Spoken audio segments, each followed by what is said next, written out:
So everyone, and welcome to another How Good Are. Today, all of the Haregi units, or kimono units as they're called in English. It doesn't really matter which of the two you call them.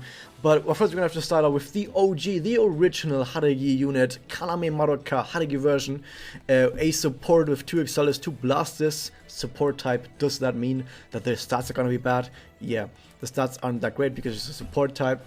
But at least you can kind of note that she has a little bit more attack than defense, and this actually comes into play a little bit later. But for now, what is it personal? Is it any good? Not specifically. It's kind of not that great. Who cares?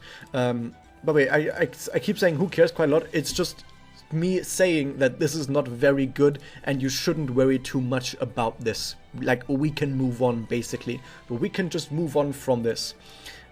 Or in short, who cares? Connect. HP Restore, we still have that from regular Madoka, but damage up instead of giving the MP Restore. Is that better? In my opinion, not really.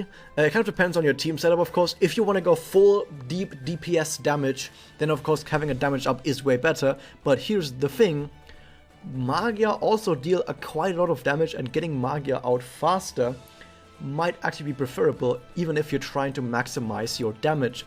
So keep that in mind as well. So the question then becomes, well, let's say you don't play in a Magia team. Let's say you play in a team that is supposed to just hit hard with discs. Then this is always better, right? Yeah, it is. But how well does she fit into a team that just hits hard with discs? We need to figure that out afterwards.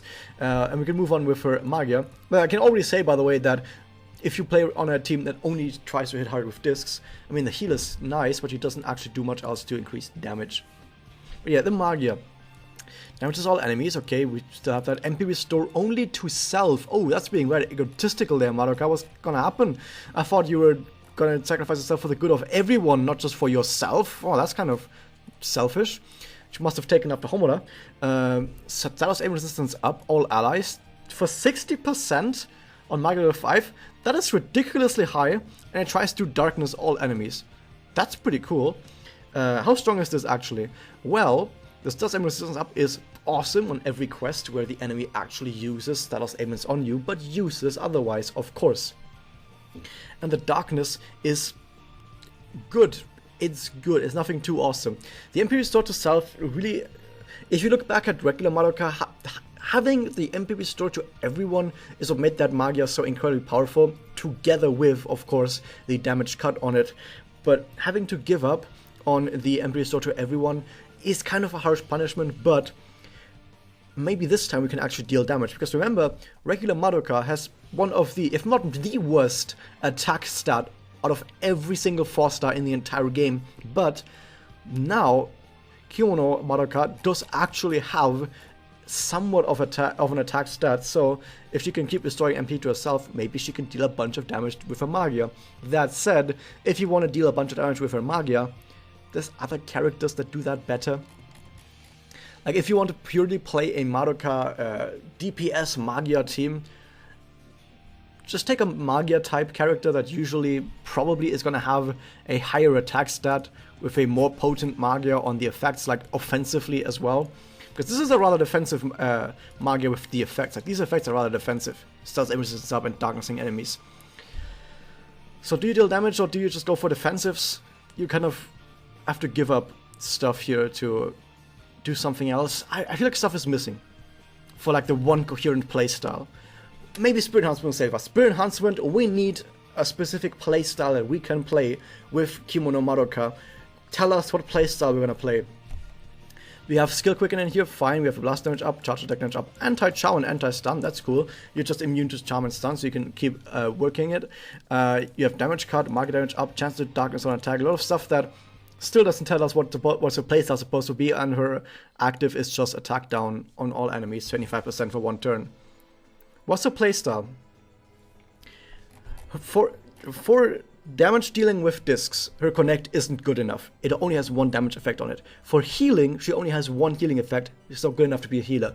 For supporting, she has some effects that are alright, but nothing that either boosts your attack the attack of your team for multiple turns, or the damage of your team for multiple turns. It has nothing to keep your team alive for multiple turns. It just makes it less likely so you get hit by status ailments, and that's basically it. She herself doesn't deal that much damage because as a support, she has not that great attack. Her SE is kind of not that important. It's actually kind of bad. The active is really, really bad as well. She tries to do a bunch of different things that just don't think work well together. Thank you very much for the follow, Xenotilo. So you just end up with a character that is just missing direction. I think this character's just missing direction. What are you doing, Madoka? What is it that you want to do? Tell me what you want to do, Madoka, because I can't see what you're doing with this setup. Let's just cut the short and move on to the next character, because I don't really think I have anything else to say. So I can already say, by the way, that this is, out of all the characters we're going to talk about today, the worst character. So we're going to talk about a better character. It's Mitama. Oh, Haregi version. Awesome. Let's look at her personal. It's Exceldra. What? That is actually really good. Awesome. Wow. Oh my god, this is actually already a better character because we have Exceldra as a personal. Amazing. So, what else do we have? Her stats, so she's not a support, which means her stats can actually be somewhat fine. She has pretty good defense, she has pretty good HP, and she still has workable attack. Like, I know Madoka here is a support, and you know, people say, oh, if you're a support, it doesn't matter what your stats are. But that only matters if what you do as a support is really, really awesome. I don't think Madoka's effects are so good that you can look past her stats. And we're gonna find out that Haregi Mitama can still support really, really well, but she's allowed to have good stats. Okay, keep that in mind. Her connect, oh look at that, HP restore and attack up, looks very similar to this one. Haregi Madoka still has slightly better connect because it's damage up and HP restore. On one hand it's damage up instead of attack up, which is in most cases better. And secondly, the percentage numbers on both of these effects are slightly higher on Madoka. However, we get a third effect. Awesome, we actually get another effect, and this one is also really, really good, actually. Depends on what kind of team you're playing. I think Mitama is the kind of Haregi Mitama is the kind of character you would play as a support on a team that is built around applying status ailments, and we're gonna see that as well on her Magia. So if you play her in a team that tries to inflict status ailments on her team, on your enemies, this connect is gonna be really, really amazing to give Addict Killer. By the way, I'm gonna call damage up versus enemies inflicted with status ailments from now on just Addict Killer. It's way easier to say. So she has Addict Killer for 35%, and that helps a lot on that kind of team. Amazing, we actually have a connect that can do some really cool stuff, and it still heals. Awesome. Next up with her Magia, I'm gonna say it's interesting that her Magia actually does deal damage, because regular Mitama's Magia does not deal damage. However, you look at this and you see Curse, Poison, Magia Seal. That looks very similar to regular Mitama, which does Curse, Poison, Magia Seal. Oh my god, it's basically the same. However, regular Mitama on one hand curses, Poison, Magia Seals for more turns, which is way better on a team that is actually focused around status ailments, so that you can keep them up on your enemy and don't have to keep reapplying them every single turn. Well, on the other hand, and this is kind of the more important bit, I think, is that while regular Mitama's Magia doesn't deal damage, it doesn't matter too much because she buffs the entire team with attack up for 45% on Magia level 5. That is so much that the damage that she would have dealt with her Magia, other people are going to deal that kind of damage as bonus damage on their own attacks, which kind of makes up for that and makes her Magia extremely powerful. Like, this is actually a really, really good Magia in a kind of environment, in a kind of meta where setting up for big damage is actually really important. For example, on Kimochi. Like, in an environment where you just kill people on turn 1 or turn 2, this Magia is absolutely useless. But in an environment where you actually do get to set up and where you do know I'm going to play for like a handful of turns and I want to get as much damage as possible, this is an amazing Magia. But that's regular Mitama. What about Haregi Mitama? You have less turns on your Curse, Poison, Magia Seal, which means you have to keep reapplying them for them to keep being effective, and you don't have the attack up. But in exchange, it does damage. Is that really that important? I don't think so. I think this is a worse Magia in every case other than a case where you might want to actually kill someone with her Magia. I don't know about that, but overall I still prefer to have regular Mitama's Magia. At least when you go to the Doppel, the Magia, Heal and Poison both last for 3 turns instead of 2 turns. Yay! Spirit Enhancement though, all of these effects are rather boring, nothing too special here. I'm just gonna skip over all of these passes because there's basically nothing special here. But the active, attack up 10% to all allies for 1 turn. Now that is not a whole lot. Attack up 10% to all allies for 1 turn, it's basically nothing. But even though it's basically nothing, it's still somehow better than most other support actives, because most other support actives, for some reason, are just really, really bad. Like, really, really bad. I don't know why. However, on top of that, you also get damage cut to self, 70%. So if you're playing this in Mirror, for example, not only do you get the attack bonus in Mirrors to help your team out, but if somehow Mitama had the lowest defense on your team, and she would get targeted by the enemy, she would end up surviving really easily because she has 70% damage cut. Hey, that's really, really good. She survives really easily. So she can survive a bit. She can at least boost damage for everyone a little bit with active. Her connect is better slightly, somewhat, than Haregi Madoka's. That's good. But her Magia is worse than regular Mitama's. So it's kind of a mixed bag. But on top of that, you do get the personal with the Excel draw, which works really well in a Magia team. So overall, it's kind of a mixed bag, once again, but it's still overall more potent, more effective than Haregi Madoka. Way better stats, supportive capabilities that are similar, and on the connect even better, with a better active SE as well. So overall, we're looking at still a better character, and we also have a useful personal. There's some good stuff in here. That's what I say about Haregi Mitama. There's some good stuff in here. Something that I can't say about Haregi Madoka. I'm really sorry. This isn't a good character. Moving on, though. This was the year before that. The year after that, we got Haregi Sayaka. Is this a good character? An even better character, maybe? Yes. This is the best of them all, because they decided that maybe Haregi characters shouldn't just be supports that have committal problems. Maybe they should just be good characters instead. So instead, we now have Sayaka, who sadly doesn't have that great discs. I mean, she's a tank, so as a tank, kind of maybe wants to have some Exceldis, or just commit fully to being a charge gorilla. But she has 2 blasters and 2 charge discs, which whatever, it's still fine. What about her personal? It gives Guardian 100% self 1 turn. Can be fine sometimes, but nothing too special. Her stats, look at those stats. Now, those are some defensive stats right there. 13,300 defense. Oh my god, 37,000 HP. Oh, an HP, an attack, not that amazing, but still something. She still has some attack at least. So her stats are looking really, really good. How about her connect? 40% attack up, 20% survive, 600% defense pierce. Defense pierce? Wow. This is a tank with a really, really amazing, in some cases, offensive connect, which is really, really good. I like that. But at the same time, it's also defensive with its survive. This is a really, really good connect. Of course, it's not going to be like just outshining every single other connect. There's still some problems with it, of course.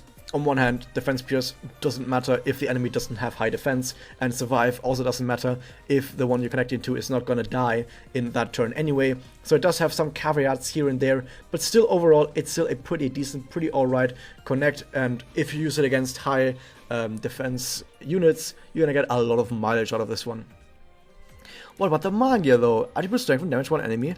I mean, like I said, it doesn't have that much attack, but I guess you can still use this to try and delete forest type units. And it also gives survive to self. We already know about that, huh? And chance to critical hit to self 100%. Wow, that's amazing. I'm going to quickly move on to Spirit Enhancement because I have something else to say. It gives chance to provoke 15% because she's a tank.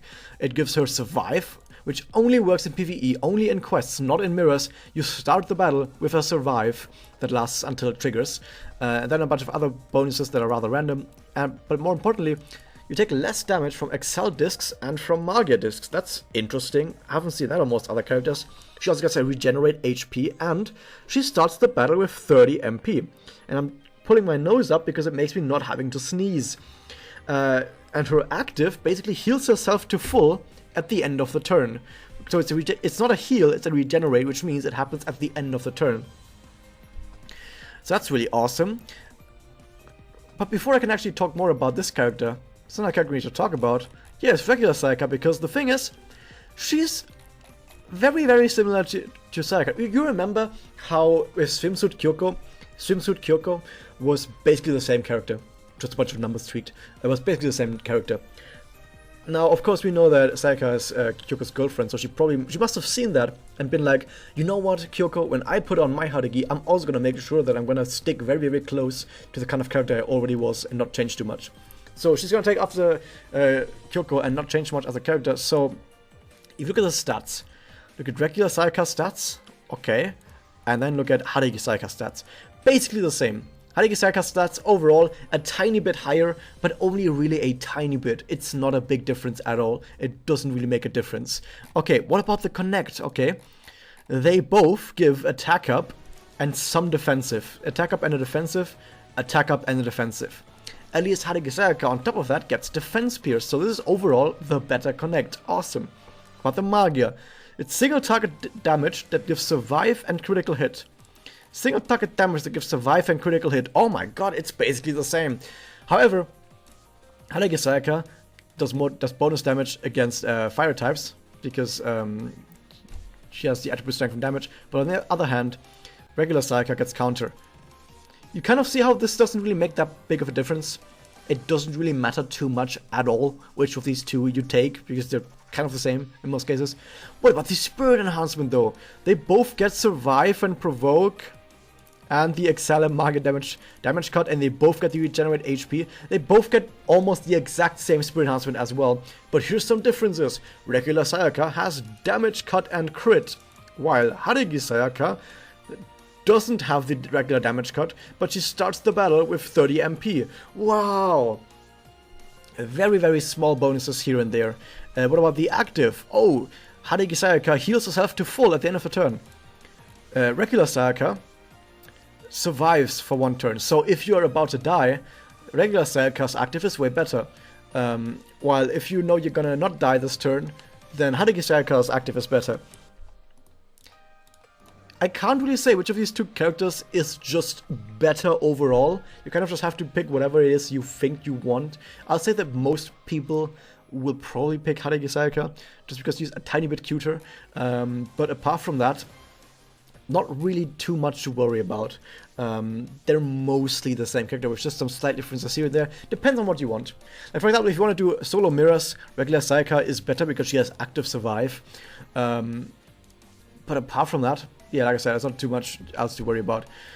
So overall, that's all the Haregi units, all the kimono units that I was going to talk about, but because they're the only ones that exist right now.